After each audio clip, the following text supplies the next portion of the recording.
Welcome back to our exploration of this fierce debate over medical testing on chimpanzees. As you watch this story, consider this. The nearly 1,000 chimpanzees in U.S. labs have a life expectancy of about 50 years. Even some experts who support medical testing on chimps believe that at some point they should be allowed to retire. But like everything involving these animals, even that isn't as simple as it sounds. Here once again, Lisa Mars. When these chimpanzees, who'd spent virtually their entire lives inside a lab in Austria, finally were free to go outside for the first time, they initially seemed confused, possibly frightened. But then they appeared to rejoice and hug and tentatively step out into the sunlight.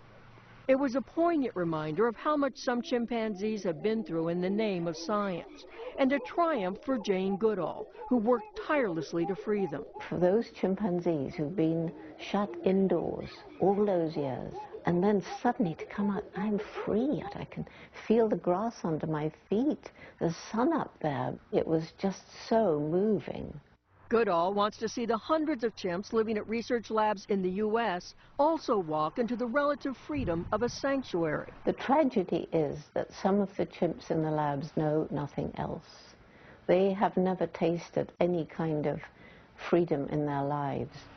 This is what retirement can look like for chimps lucky enough to be deemed no longer needed for research. In the backwoods of Louisiana, for the first time in most of their lives, they can walk on grass, swing in the trees, and forage in the forest.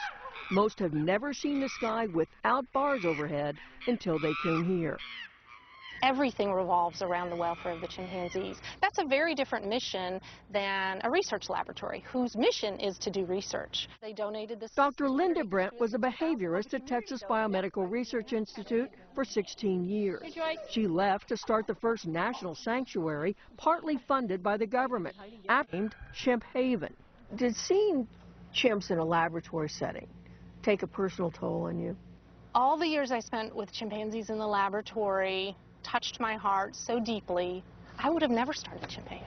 But because I was there, I knew that that was the right thing to do. Most chimps here come from research facilities around the country. Brent says they have the kind of life they could never have in a lab, room to move around and make choices.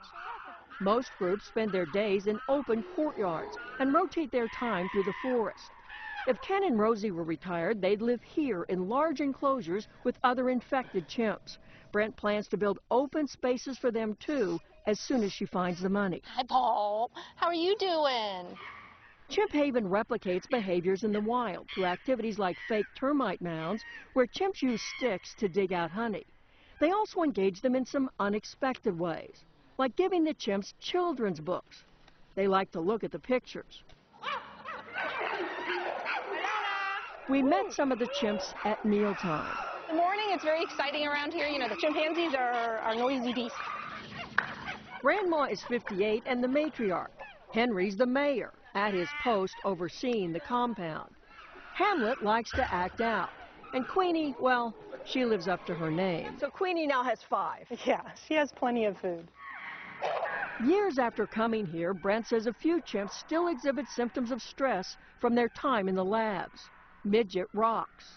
Les keeps one hand or foot on concrete or steel at all times. He's what we call a wall walker. He gets comfort from being next to that concrete wall, which is what he's had his entire life. Other chimps carry around stuffed animals. Violet's been attached to SpongeBob for 5 years. The research labs are resisting retiring more chimps to the sanctuary.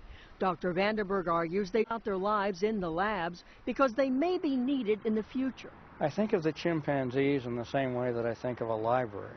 There are many books in a library that will never be used this year or next year. Many of them might never be used again, but we don't know which ones will be needed tomorrow, next year, or the year after. But with all due respect, chimps aren't books. They feel emotions. They feel joy, sadness, pain. They're not like books that you stack up here in the library. That is why we treat them with utmost reverence and respect, and these chimpanzees have a good life, they have a happy life. Ken and Rosie have not yet been used for research here. Whether they or any other chimp gets to go to the sanctuary is entirely up to the labs and the government. There is no ethical guideline. Most of them are just stockpiled. Most of them are not being used. They're just there, in case maybe one day we might want to use them again. Just last month, in a victory of sorts for the chimps, a scientific review found that because of breakthroughs in science, most current biomedical research use of chimpanzees is not necessary. And the National Institutes of Health, for the first time, imposed standards to limit future experiments. But because NIH did not ban research outright or set a standard for retiring chimps, the battle over the ethics of experimenting on these incredible creatures is far from over. In fact, Vandenberg predicts that most future studies at his lab will go forward. I feel ethically compelled to do biomedical research in order to protect human beings from the diseases that exist on our planet today. And who knows what diseases we're going to have in the future for which we'll need chimpanzees to develop vaccines and drugs. For now, Rosie, Ken, and hundreds of other chimps who've spent their lives in the labs will be there until humans decide whether they will ever see the relative freedom of a sanctuary. In this day and age, with all the advances there have been in finding alternatives to animal research, I want us to say, let's get together and find ways of doing what we must do without using animals as quickly as possible. Lisa Myers here with us in the studio. I keep coming back to the word noble. What they do for us and their sacrifice is so noble. And if we can agree that they deserve a good retirement, you and I were talking during the story airing, you said there was some legislation coming that could help. Well, there is legislation that would ban all invasive research and immediately retire all the chimps, to federally owned chimps, to the sanctuary.